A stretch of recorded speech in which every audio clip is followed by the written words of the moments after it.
You have it started? Okay. Sorry. Okay.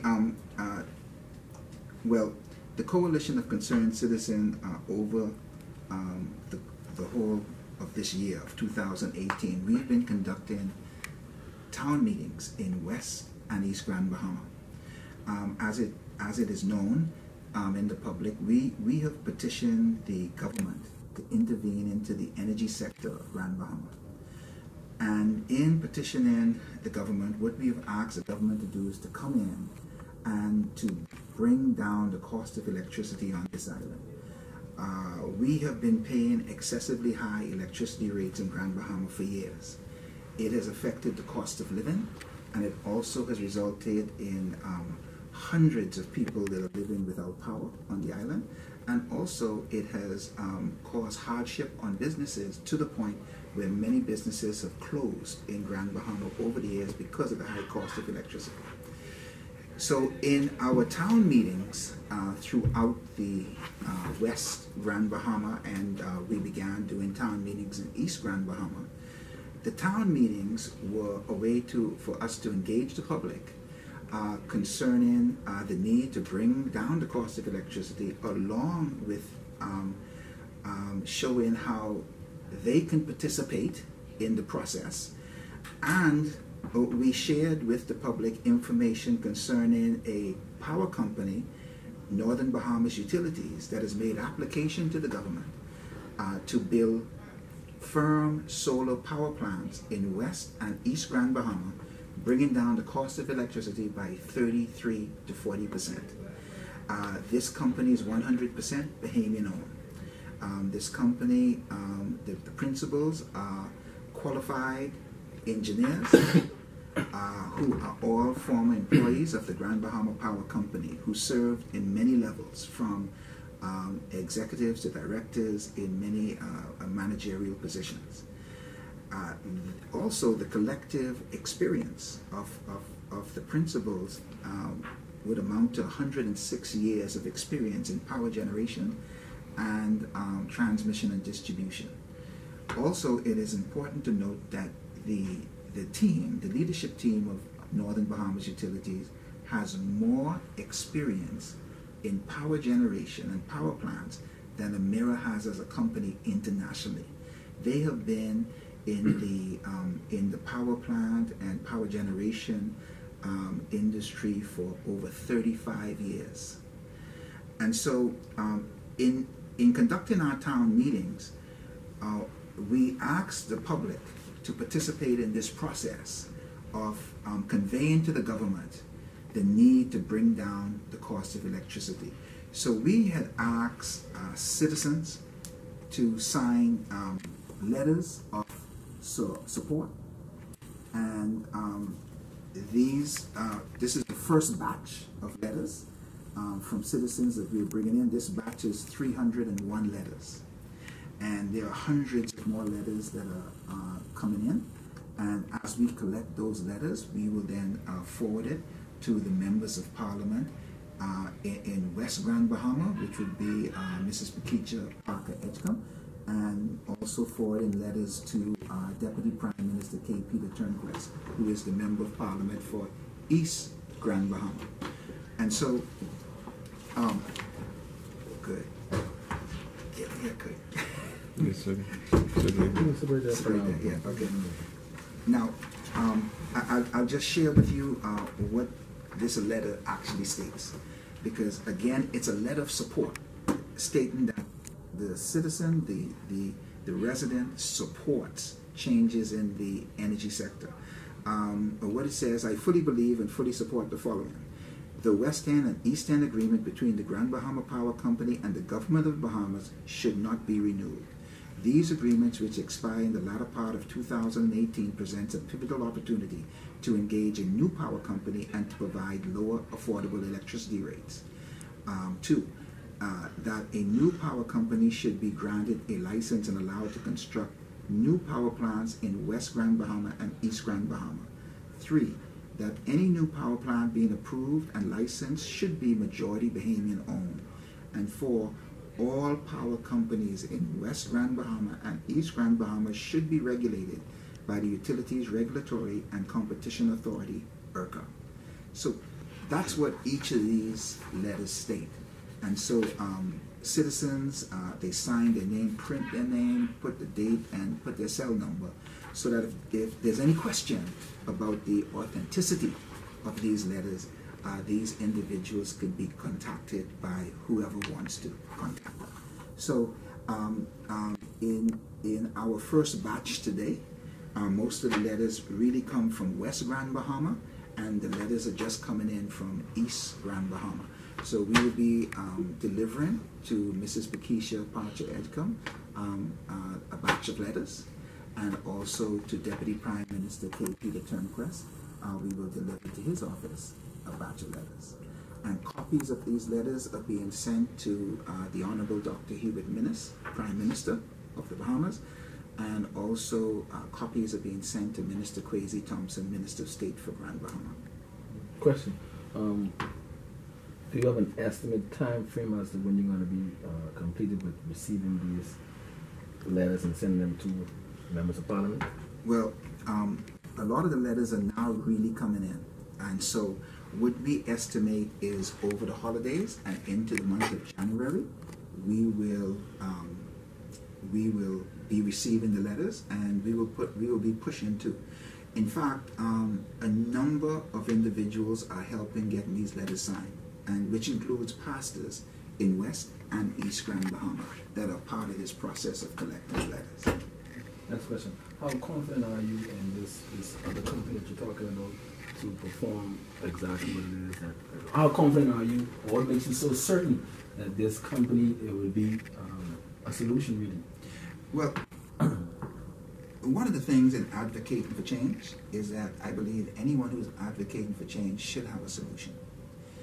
So even in our advocacy and in our petitioning over the years, because it's been 5 years that we've been doing this campaign, we had to come up with a solution, because it doesn't make any sense making noise if you don't have anything to back up that noise.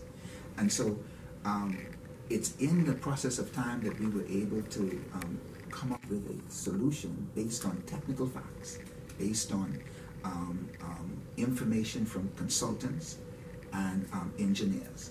And this is why we have been a part of bringing Northern Bahamas Utility forward. This is not the first time that they have actually made a presentation to the government, but what has happened in this latter process is that they have actually made an application to the government. And the wonderful thing about this Bahamian company is that this Bahamian company, before even making their application, they already had their funding in place. One of the biggest hurdles in any major project is your funding. They had their funding in place, and these projects are probably going to be somewhere in the range of $30 million. They have all of that funding in place. And so what you have here is Bahamians, qualified, have experience in the industry.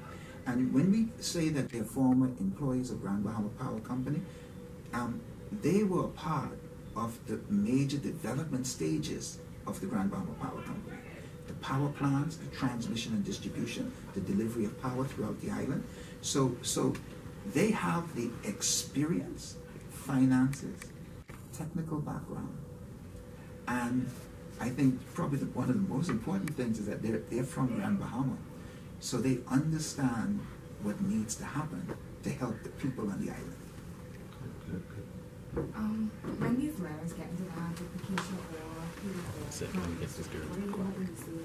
I'm hoping that the letters would be for them confirmation of what people are thinking out in the public. Because you hear a lot what people say, but when you actually see a letter that is signed by a citizen, a member of your constituency, I think that would bring across the message even more clearer. That listen, here is somebody that really wants to bring change. Stand up. All right. Anyone making a contribution? Yeah. Oh yeah. You try to switch right now. You can switch over there. I'll come back. Yeah. Pastor, make me Mrs. Yeah, Yes, yes, you sir. always have good words. Yes, sir. Pastor, I come to support you today. And by the way, Kirk Russell is a part of our coalition team, but he's also a resident that's affected by these areas that we are petitioning to bring change. Okay, go ahead. Start with your name. Kirkland Russell, Vice President, Commonwealth of the Bahamas, Trade Union Congress, Responsibility, Northern Bahamas. Okay. Correct. And let us know your contribution towards what's happening here. Well, the union, our main objective is to enhance the lives of the workers throughout the length and breadth of the Bahamas, and to cause there to be opportunities for the workers in Grand Bahama, improve benefits and conditions. And we see this opportunity for the change in the way power is distributed throughout East and West Grand Bahama as a golden opportunity for the residents of East and West Grand Bahama. One, it will allow them to keep more money in their pockets.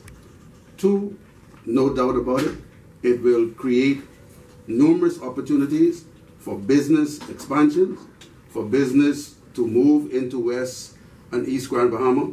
When we look at companies like Butler's Food Store that closed some years ago, the Window Company there on Queens Highway that closed some years ago, those companies did not close for lack of business. Those companies closed because the electricity was too high. The electricity was a second mortgage.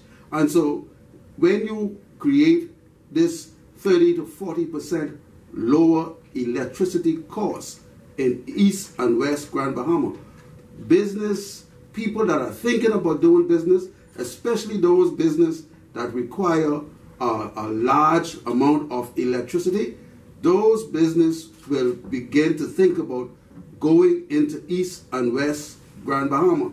Those business will create job opportunities.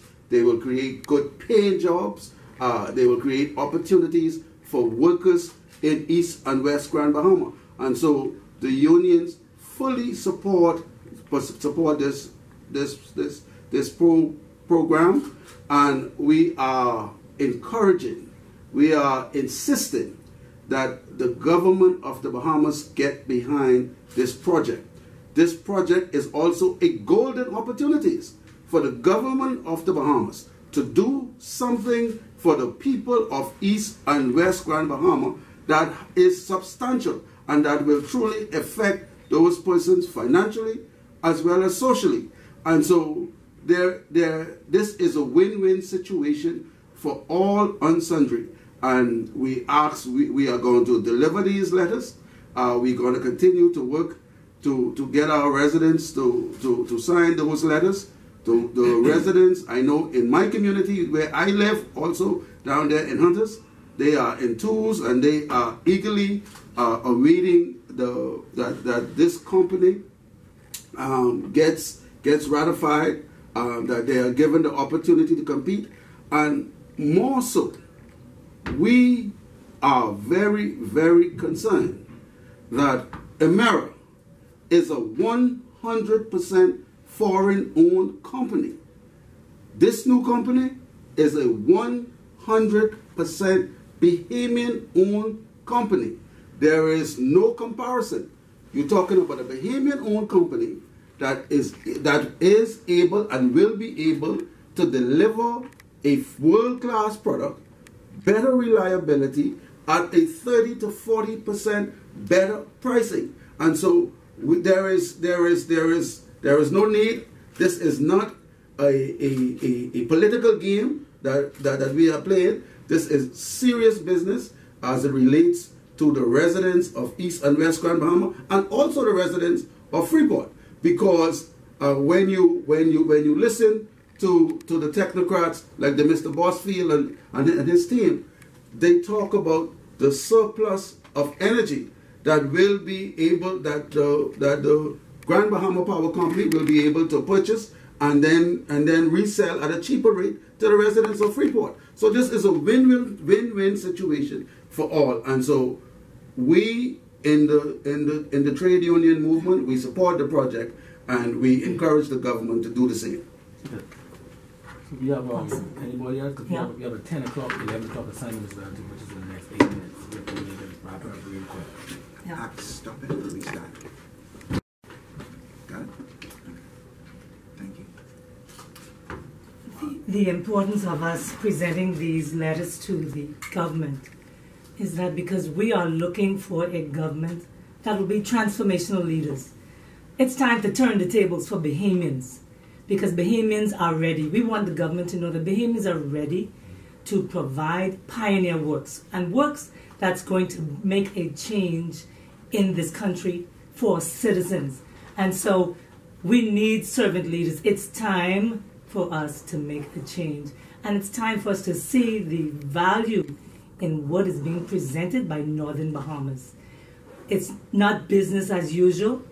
It's called business to bring change, to improve the quality of life for Bahamians and to cause young Bahamians to feel that they are no longer disenfranchised, but there is a place for them to invest and to pioneer in their country and to better the lives of Bahamian people.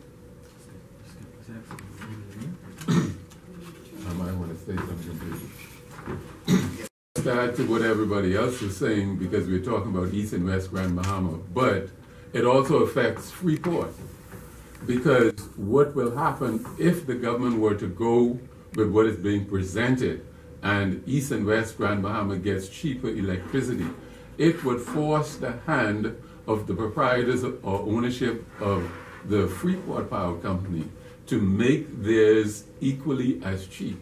So besides the extra electricity that would be sold to Freeport Power and then reducing the rate, they would then have to find means to bring their electricity costs comparable to that of East and West Grand Bahama. So it affects those who live in the Freeport area. And when you see a big chunk of your business going east and west, you're going to want to keep what you have. And so that's one of the key things that I believe that it's important that the government do sanction and ratify this business and let it go ahead 100%. We're ready for it. We've been waiting for it for too long. It's time now that the government that we have elected do what we ask them to do, because we put them there to serve us. And for too long, it has been where it seems as if we are the servants when they are the servants.